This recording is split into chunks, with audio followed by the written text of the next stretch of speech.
The 6 best signature moves in the UFC. Mixed martial arts, MMA, is one of the world's most popular sports. From people watching it on television to taking MMA classes at their local martial arts gym, people from all walks of life are taking up the sport, and one of the reasons for its popularity is the sheer variety of its aspects and methods. It is a seamless amalgamation of a number of different martial arts, utilizing the best aspects of each to produce a comprehensive form of combat.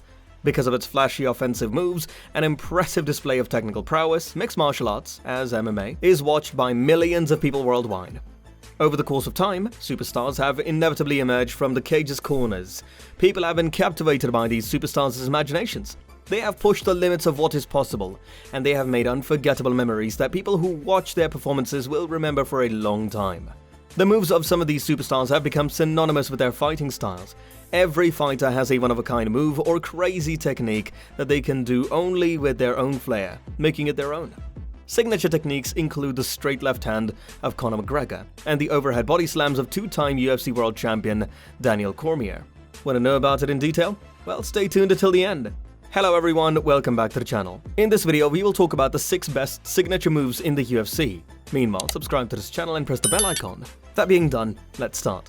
The finishing move is an idea from star wrestling. Every great wrestler has a signature final hold or blow that seems to put an opponent out of the match for good. Because they are products of the real world, MMA fighters do not have such moves. The conditions are basically excessively assaulted and impossible to consider official conclusions to be made.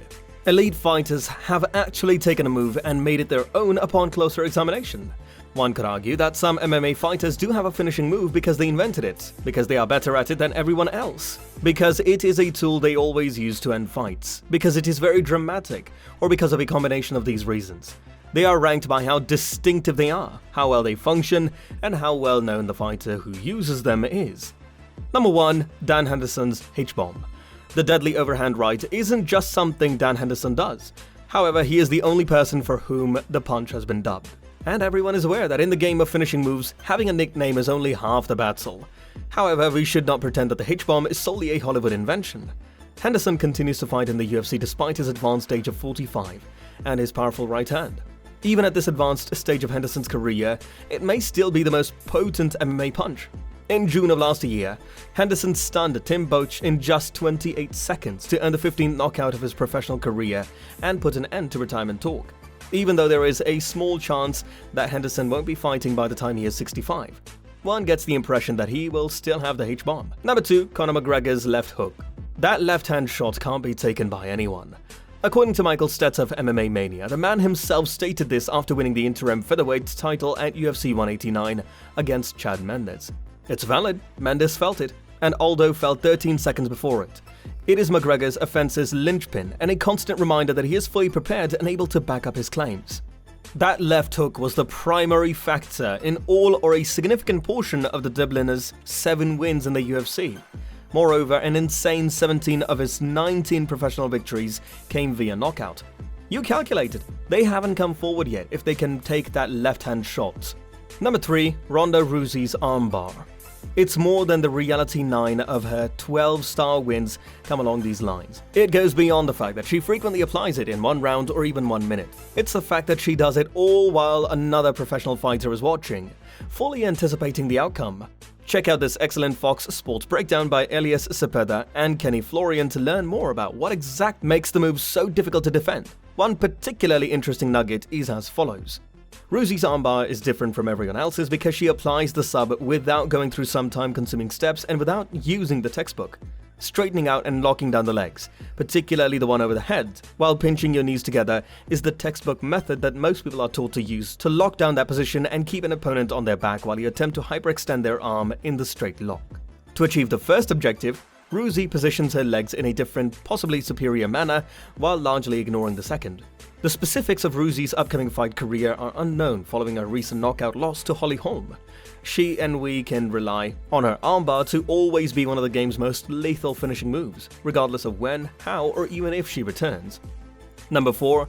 Angela Lee's Twister Submission. The Evolve Fight Team's unstoppable Angela Lee is the reigning 1 atomweight world champion. She is a highly skilled martial artist. At the youthful age of 19, Lee turned into the most youthful best on the planet in blended combative techniques history, when she crushed Japanese veteran Mei Yamaguchi for the title in 2016.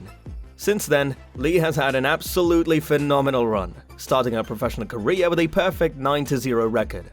Lee's grappling has been the most consistent theme throughout her performances. Despite her striking getting better with each fight, Lee has been taking BJJ classes under her father's watchful eye since she was a young child. She is no stranger to the gentle art. Lee has stifled her opponents on the mat with effortless transitions and the constant threat of a clever submission throughout her years of experience.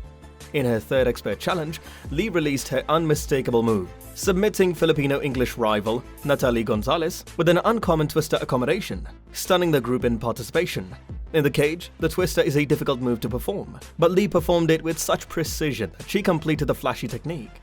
A year later, she tried it again against Estela Nunes. Despite Nunes' ability to break the hold, she almost forced a tap, but Nunes eventually gave in. However, Lee was dubbed the Twister Sister for her frequent use of the twister.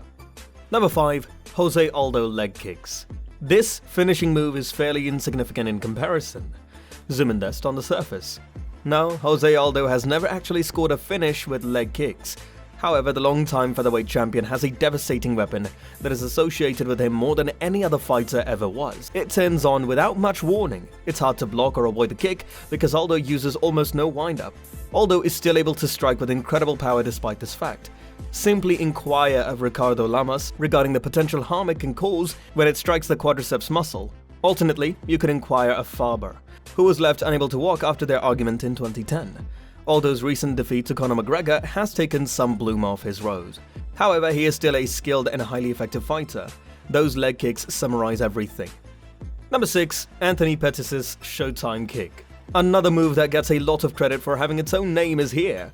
However, because it has been quite some time since Anthony Pettis threw it, and at the time, he was not even a member of the UFC, this fight loses its status. Pettis ran up the cage fence, pushed off, and landed a kick to the side of Benson Henderson's dome under the banner of the now-defunct WEC.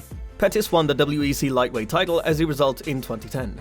Even though he has struggled with injuries and inconsistent performances in recent years, Pettis was able to turn his flashy kickboxing style into a run for the UFC title. No problem, the Showtime kick was such a mind-boggling moment in MMA history that it is likely to remain on these lists for all time. So, what are your thoughts on this? Let us know in the comments down below. And that's all for the day, guys. If you found this video interesting, make sure to hit the like button. Also, subscribe to the channel and press the bell icon to never miss an update from us. Thank you for watching. We'll see you at the next one. Until then, peace.